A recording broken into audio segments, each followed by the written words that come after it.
नमस्कार दोस्तों, मैं हूं आपके साथ वैशाली और स्वागत है आपका हमारे द राना न्यूज चैनल पर।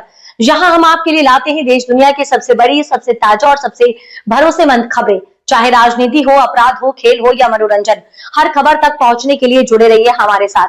तो बिना देर किए चलिए शुरू करते हैं खबरों की ओर। कर्नाटक की कुर्सी पर हलचल, एक फैसला जो बदल सकता है सत्ता का चेहरा। सिद्धारमैया बाहर या नई भूमिका में अंदर, और डीके शिव कुमार की ताजपोशी की आहट तेज। कर्नाटक की राजनीति एक बार फिर सबसे अपने बड़े मोड़ पर पहुंचती नजर आ रही है, जब मुख्यमंत्री सिद्धारमैया और उप मुख्यमंत्री डीके शिव कुमार के बीच लंबे समय से चल रही सत्ता साझेदारी की कहानी अब अपने अंतिम निर्णायक चरण में प्रवेश कर चुकी है। राजनीतिक गलियारों में चर्चा तेज हो गई कि अब नेतृत्व परिवर्तन लगभग तय माना जा रहा है। ये वही कर्नाटक है जहां कांग्रेस सरकार बनने के समय 2.5 साल की सत्ता फॉर्मूले की बात सामने आई थी। अब 3 साल के करीब पहुंचते ही उस समझौते के लागू होने के संकेत स्पष्ट रूप से दिखाई दे रहे हैं।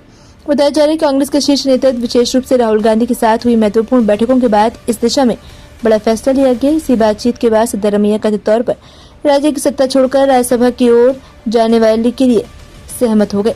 हालांकि ये भी साफ किया जा रहा है कि मंत्रिमंडल और राज्यसभा के उम्मीदवारों के चयन में उनकी राय को भी महत्वपूर्ण माना जा रहा है, ताकि संगठनात्मक संतुलन बना रहे और किसी तरह के आंतरिक विवाद न बढ़े। इस पूरे घटनाक्रम ने कांग्रेस हाईकमान को भी सक्रिय कर दिया, जहां पहले दोनों नेताओं ने अलग अलग ऑफिस संयुक्त बैठकें की गई ताकि किसी भी तरह की गलतफहमी को दूर किया जा सके। शुरुआत में सिद्धारमैया इस बदलाव के लिए तैयार नहीं थे।